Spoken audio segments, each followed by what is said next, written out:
Bonjour, bienvenue dans ma nouvelle vidéo, j'espère que vous allez bien. Dans cette vidéo, nous allons parler organisation ménage, motivation. Je viens de recevoir pas mal de monde et forcément, une fois que tout le monde est parti, il faut ranger. Malheureusement, il n'y a pas de secret. Mais même s'il y a du bazar partout, on se rend compte quand on le fait, quand on se met en action, que tout va très très vite.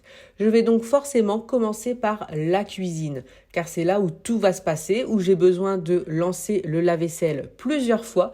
Donc je commence par le débarrasser, le re-remplir tout de suite pour vraiment que tout aille vite et que je puisse tout enchaîner. Une fois que le lave-vaisselle est lancé, je décide de commencer par ranger cette cuisine. Il y a du chantier partout, mais ce n'est pas grave. Je vais le ranger parce que d'avoir du chantier chez soi, ce n'est vraiment pas important. Voilà, on sait tous qu'on doit ranger chez nous, donc ça arrive des fois de mettre du bazar. Des fois, on n'a tout simplement pas le choix, pas le temps, et des fois, pour ma part, pas l'envie. Donc là, je m'y attelle et comme ça, je serai tranquille. Et quand on le fait, on se rend compte que ça va effectivement très très vite. Donc une fois que tout est débarrassé au niveau de la cuisine, qu'elle a retrouvé une allure plus ou moins normale, on va dire, même si j'ai encore de la vaisselle à faire, direction la salle à manger. Donc là, je fais attention, je prends des plateaux pour éviter de faire 1 million d'allers-retours. Donc je remplis les plateaux, je débarrasse les assiettes et j'amène tout dans la cuisine et ça attendra que je débarrasse le lave-vaisselle, que je puisse le re-remplir et ainsi de suite, pas mal de fois. Donc c'est ce que je fais, je débarrasse tout à vitesse grand V, je remets toutes les bouteilles au frigo et honnêtement ça a été plus vite que ce que je croyais. Et puis c'est vrai que de temps en temps, avant je pensais pas forcément à prendre un plateau, hein, ce qui est pas malin, on va pas se mentir. Et c'est vrai qu'avec le plateau, 3-4 allers-retours, il n'y a plus rien sur la table.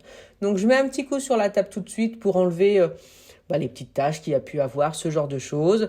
Je vous avais mis le lien de la table extensible que je voulais en noir. Vous avez été nombreuses à me demander d'où venait celle que j'ai actuellement. Donc elle vient de chez But. J'en suis contente. Après, comparé aux nouvelles, c'est les rallonges, faut les ranger, alors que dans les nouvelles, on peut mettre les rallonges, elles se glissent dans la table extensible, ce qui est pratique, comme c'est très lourd, au moins ça permet de tout avoir au même endroit, ce qui est quand même, je trouve, très très bien. Donc là, mon mari enlève la table extensible qui, pour le moment, nous sert de bureau. Et vous voyez, à enlever, on enlève juste les petites rallonges, on réclipse tout et ça se transforme vraiment en petite console. Et donc là, cette console, moi, je souhaite la mettre, en tout cas celle qui sera noire, entre ces deux vitrines au niveau de la table de salle à manger. Et là, je voulais essayer, voir si au niveau de la taille, ça pouvait correspondre. Si au niveau du visuel, ça pouvait m'aller. Donc ça me convient, c'est très bien, on a testé. J'enlève également la rallonge de ma table de salle à manger, donc table de salle à manger qui vient de chez Ikea, que je trouve très très bien. Et j'enlève tout ce qui traîne dans cette pièce, finalement, qui n'a rien à y faire. Et comme ça, je peux nettoyer les chaises, continuer le rangement. Alors d'habitude, j'ai toujours dit, on ne met pas les tables, on ne met pas les chaises sur la table de salle à manger, c'est sale. Mais j'ai changé d'avis déjà par rapport à l'ancienne maison parce que du coup, je ne faisais pas suffisamment attention aux pieds et ils étaient très sales et je ne m'en étais même pas rendu compte parce que je me contentais de pousser les chaises. Donc là, ce que j'ai fait, c'est que j'ai pris un essuie-tout, j'ai mis un petit peu de produit dessus, puis avec mon essuie-tout, j'ai enlevé les petits cheveux qui étaient collés au pied des chaises. Comme ça, je vérifie qu'il n'y a pas de taches et c'est très bien. Et après, je remettrai un petit coup sur la table et comme ça, tout restera propre. Et j'en profite également pour faire les poussières de cette pièce de façon rapide car ce n'était pas sale, c'est vraiment pour entretenir. Donc c'est juste un produit à vitre ordinaire. C'est vraiment l'air de dire d'enlever les petites poussières qui auraient pu tout simplement se mettre dessus. Après, je vais m'occuper du sol. Donc pour le sol, je vais tout simplement enlever tout ce qui traîne par terre. Et pour nettoyer le sol, je vais donc utiliser le Proscenic, le laveur aspirateur, donc le Proscenic F20. Donc c'est un laveur, donc il y a de l'eau, il y a tout. Et contrairement aux autres, nous avons un réservoir d'eau propre d'1 litre et également un réservoir d'eau sale d'1 litre également, donc grande capacité, une batterie de 45 minutes et on a le produit qui est fourni avec. Donc c'est toujours bien d'avoir le produit avec, ça évite de chercher ce qu'on peut mettre à l'intérieur. Donc une fois que c'est fait, forcément je reclipse le réservoir d'eau propre à l'intérieur. Et c'est tout simple, on appuie sur on, en plus il démarre tout de suite et il va laver le sol correctement parce qu'il passe vraiment sur tous les sols et il enlève toutes les saletés. Donc je prends le temps de le passer, il va aspirer, laver en même temps, récupérer l'eau sale. Et en même temps, du coup, vous avez votre sol qui est un tout petit peu humide. C'est pour ça qu'on peut vraiment le mettre sur tous les sols. Il ne faut pas hésiter. Dès que le sol est sec, je remets les chaises en place. Et comme ça, un petit coup sur la table. Et je peux vraiment dire que la salle à manger est propre, rangée, comme si personne n'était venu. C'est nickel. Donc du coup, une fois que j'ai fait la salle à manger, je passe côté salon, je fais quelques petits changements, j'enlève 2-3 petites choses à droite à gauche qui ne me convenaient pas. Donc je mets bien sûr les poussières dessus, je passe toujours l'aspirateur laveur un petit peu partout pour enlever vraiment les petites poussières qui peuvent se trouver et je décide également d'être courageuse et de pousser les canapés. Je m'attendais à pire parce que c'est vrai qu'on a vite fait des choses qui tombent derrière les canapés, surtout que là il y avait pas mal d'enfants qui ont joué, qui ont mangé un petit peu partout, nous aussi régulièrement, donc c'est pour ça que je m'attendais à pire. Et cet aspirateur laveur, vous voyez, au niveau des bords, il est vraiment très très fin et ça permet vraiment de pouvoir aspirer même ce qu'il y a à côté des murs et ça c'est quand même pratique, ça évite de repasser 40 000 fois au même endroit. Donc je prends le temps de passer derrière le canapé tranquillement pour tout laver et tout aspirer en même temps. On me demande souvent est-ce que c'est vraiment pratique ce genre d'aspirateur laveur? Alors oui. Mais ça ne remplacera ni un aspirateur ni votre serpillière, mais pour le quotidien, ça fait réellement gagner du temps. Pour votre routine du soir, par exemple, vous passez ça, c'est largement suffisant. Vous avez un sol aspiré, nettoyé, c'est réellement un gain de temps. Pour moi, c'est un indispensable à avoir chez soi. Donc une fois que j'ai fait un côté, forcément, je m'attaque à l'autre côté. Donc je fonctionne de la même façon. Je pousse le canapé et puis j'enlève tout ce qu'il y a derrière.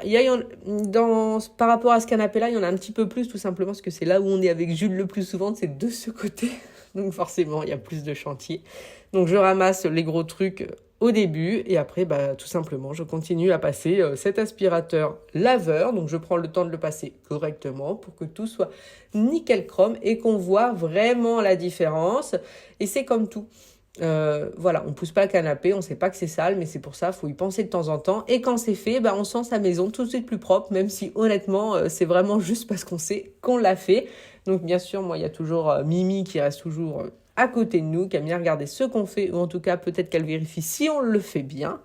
Donc je continue à laver le sol et comme ça, j'aurai vraiment fait, au niveau du salon, j'aurai tout fait. Donc j'ai plus qu'à remettre les 2 poufs des canapés au milieu et comme ça, c'est très très bien. Démarrez l'auto-nettoyage. Veuillez patienter pendant la préparation du désinfectant. Et électrolysé. Et une fois que le produit, le désinfectant est prêt, le cycle d'auto-nettoyage, une fois qu'on a mis l'aspirateur sur la base, ça permet tout simplement de laver la brosse, d'enlever toutes les saletés qui auraient pu être coincées dans le tuyau. Et surtout, par rapport aux autres, ça va sécher la brosse. Comme ça, la brosse ne reste pas humide, mais elle va vraiment sécher. Et une fois que c'est fait, comme pour chaque aspirateur laveur, on enlève le bac de réservoir d'eau sale, donc qui fait donc 1 litre, donc c'est vraiment très très bien. Et c'est comme à chaque fois, ce genre de choses, c'est comme quand je passe l'aspirateur normal, c'est toujours très impressionnant de voir tout ce qu'on récupère, alors que des fois on estime que sa maison est quand même plus ou moins propre. C'est toujours très surprenant, je trouve. Donc là, ça ramassait plein de poussière, plein de choses comme ça. Et bien sûr, aussi l'eau sale, qui forcément est sale. Et c'est vraiment ce qui me choque à chaque fois, mais à chaque fois, sans mentir. Et c'est ce qui motive, je trouve, à faire du ménage, à regarder son bac à poussière, de voir qu'il a été rempli alors qu'on pensait que c'était propre. Pareil pour l'eau, je ne pensais pas que ça serait marron comme ça.